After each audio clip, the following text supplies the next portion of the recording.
मैंने एक वीडियो बनाया था जिसमें कहा था कि आ देखे जरा किसमें कितना है दम। मतलब एक तरफ लगातार पठान मूवी में बेशर्म गाना का समर्थन हो रहा था और कह रहा था कि कुछ भी ऐसा नहीं है, ये फिल्म और ये गाना बहुत बेहतरीन है, कहीं पे भी कोई आस्था उस्था के साथ खिलवाड़ उलवाड़ नहीं किया गया है। एक टीम एक गुट कर रही थी, दूसरी गुट मतलब कि तमाम हिंदू संगठन ये कह रही थी कि इस सीन को काटो, इस सीन को काटो, इस सीन को काटो, इस सीन को काटो, नहीं तो वरना फिल्म नहीं चलने देंगे, नहीं चलने देंगे, नहीं चलने देंगे। इस पे मैंने वीडियो बनाया था, उसमें कहा था कि आ देखे जरा किसमें कितना है दम। तो दम दिख गया कि मतलब हिंदू संगठन तमाम उनकी बातें सुन ली गई और सेंसर बोर्ड का बड़ा वाला कैंची चल गया।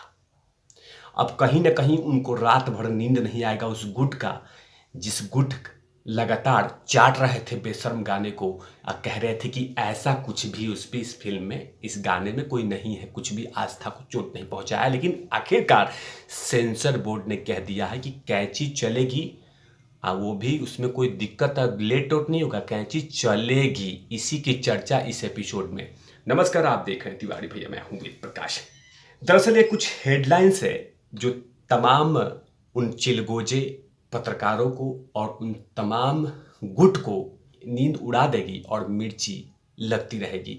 ये हेडलाइंस है कि पठान में बदलेगी दीपिका पादुकोण की भगवा बिकनी। सेंसर बोर्ड ने मेकर्स को सुझाव दिए कई। शाहरुख खान की पठान पे चली सेंसर बोर्ड की कैंची, दीपिका पादुकोण के बेशर्म रंग में भी होंगे बदलाव। और तीसरी जो हेडलाइन से बनी हुई है कि पठान सेंसर बोर्ड ने पठान के निर्माता और निर्देशक को गाने और फिल्म में बदलाव करने का निर्देश दिया। और एक और हेडलाइंस बना है कि शाहरुख खान की पठान में बदलाव करने का सेंसर बोर्ड ने दिया निर्देश, बेशर्म रंग गाने पे छिड़ा था विवाद।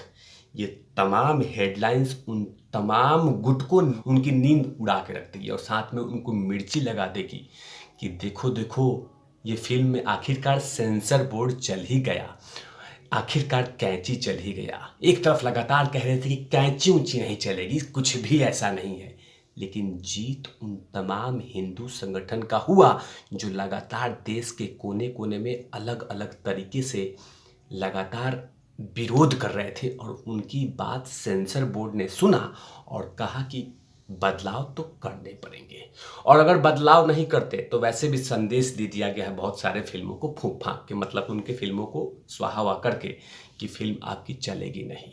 और जाहिर सी बात है इसी से बेहतर होगा कि सेंसर बोर्ड ने उनको सुझाव दे दिया कि ये कैंची चला देते हैं, वरना जनता की कैंची अगर चल गई तो लाल सिंह चड्ढा जैसे इतनी बड़ी फिल्म फूंक गई तो आप किस खेत के मूले हैं। तो बेहतर है कि हम ही सेंसर बोर्ड पे कैंची चला, मतलब हम ही कैंची चला देते हैं। अगर वो दूसरा कैंची चल गया तो प्रॉब्लम हो जाएगा। और जनता जनार्दन की जब कैंची चलती है तो अच्छे से धड़ाशाही हो जाते हैं। तो शाहरुख खान और उनके ऐसे पठान जैसे कितनी फिल्में कोई फायदा नहीं है। तो बेहतर है कि कैंची चला देते हैं। जीता जागता उदाहरण आदि पुरुष में भी रहा कि साथ में 200-300 करोड़ रुपये एक्स्ट्रा डालने पड़े फिल्म के डायरेक्टर को कि थोड़ा सा और बदलाव करते हैं। बेहतर है कि जनता फूंक दे, 200 रुपया और डाल के पैसे कमा लेगी, लेकिन बदलाव कर लेते हैं। लाल सिंह चड्ढा में बाकायदा आमिर खान ने हर स्टेज पे जाके माफ़ी मांगी कि भावनाओं के साथ अगर खिलवाड़ कर दिया हो तो मुझे माफ़ कर दीजिए। आदि पुरुष में इस तरह के बदलाव हुए, बहुत सारे डायरेक्टरों ने माफ़ी मांगी है, बहुत सारी चीज़ें हुई। तो कहीं ना कहीं बदलाव हो रहा है। और अब सेंसर बोर्ड को भी लग रहा है कि पब्लिक अब जाग चुकी है, पब्लिक ये तमाम गलत चीज़ें देखना नहीं चाहती, इसीलिए आवाज़ उठा रही है। इसीलिए सेंसर बोर्ड भी एकदम अपनी आंखें खोल के उस तमाम चीज़ों पे एक्शन लेना शुरू कर दिया है कि अगर किसी फिल्म ने गलती किया है, उसमें डायरेक्टर ने कुछ गलती किया है तो उस पर कार्रवाई होगी, ताकि आराम से फिल्में चले। फिल्म सुपर हिट हो या फ्लॉप हो ये तो जनता जनार्दन डिसाइड करेगी, बॉक्स ऑफिस पे जनता जनार्दन जाती कि नहीं जाती ये डिसाइड होगा, लेकिन गलती नहीं होनी चाहिए, किसी आस्था के साथ खिलवाड़ नहीं होने चाहिए। और मैं भी कहता हूं कि किसी भी धर्मों के साथ खिलवाड़ नहीं होना चाहिए, सिर्फ हिंदू धर्म नहीं, किसी भी धर्मों के साथ खिलवाड़ नहीं होना चाहिए। आखिरकार सेंसर बोर्ड ने क्या कहा ये बतला देता हूं। सेंसर बोर्ड के अध्यक्ष प्रसून जोशी ने कहा कि CBFC बोर्ड क्रिएटिव अभिव्यक्ति और दर्शकों की संवेदनशीलता के बीच संतुलन बनाए रखने के लिए हमेशा प्रतिबद्ध है। सेंसर बोर्ड का मानना है कि सभी पक्षों से बातचीत के बाद हमेशा सही नतीजे पर पहुंचा जा सकता है। उन्होंने कहा कि फिल्म सर्टिफिकेशन संबंधित सेंसर बोर्ड की गाइडलाइंस के अनुसार प्रक्रिया का सही ढंग से पालन और कार्यान्वयन हो रहा है। प्रसून जोशी ने जोर देते हुए कहा कि ऐसे फिल्म निर्माताओं को देश की महान संस्कृति और आस्था पर ध्यान देना जरूरी है। उन्होंने आगे कहा कि उन चीज़ों को पहचानने की ज़रूरत है जो हमारे ध्यान को वास्तविक और जरूरी मुद्दों से भटकाने में काम करते हैं। मतलब कहीं ना कहीं प्रसून जोशी ने माना है और कहा है कि इन तमाम चीज़ों के लिए हमें ध्यान देना होगा और भविष्य में ऐसी गलती ना हो इसके लिए लगातार काम करना होगा और कहीं ना कहीं आस्था के साथ कोई खिलवाड़ नहीं होना चाहिए। इसीलिए इस तरह की बातें और इस तरह का एक्शन हुआ है। लेकिन जब से सेंसर बोर्ड ने काम करना शुरू कर दिया है, कैंची चलाया है, तो बहुत सारे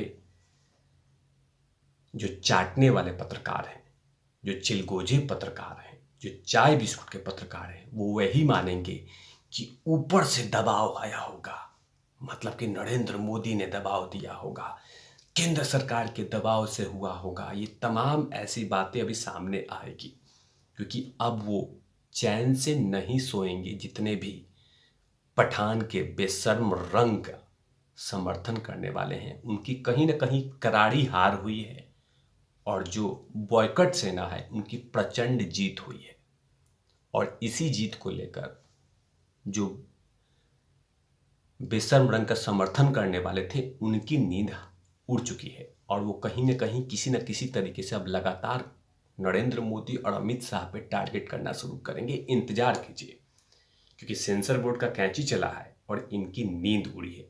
और जब से नींद उड़ी है वो लगातार अब यही कुछ चीज़ें इस्तेमाल करेंगे।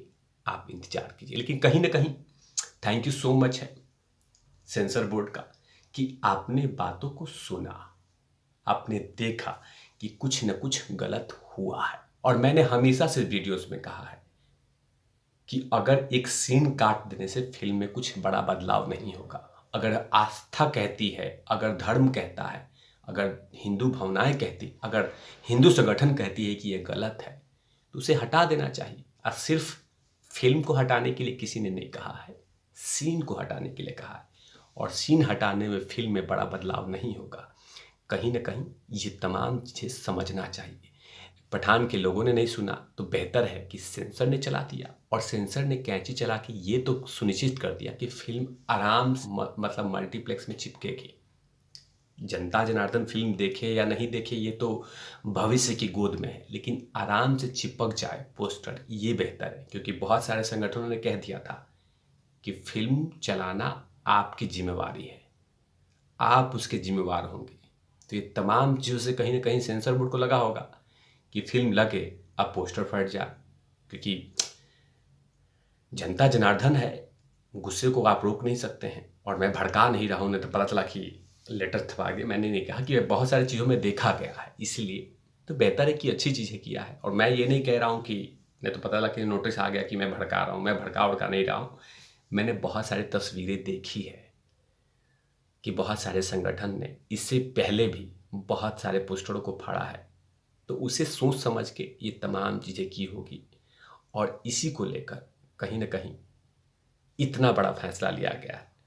और एक तरह से देखा जाए तो पठान के लिए अच्छी बात भी है कि फिल्म आराम से हर राज्य में सुनिश्चित तरीके से रिलीज हो जाएगी और कोई अनहोनी घटना नहीं होगी। ये बेहतर चीज़ है। इन तमाम चीज़ों पे तिवारी भैया की लगातार नजर रहेगी। तब तक के लिए आप देखते रहिए तिवारी भैया। मैं हूँ वेद प्रकाश, कैमरामैन ध्रुव लाठी के साथ ओपन नॉट लबीज।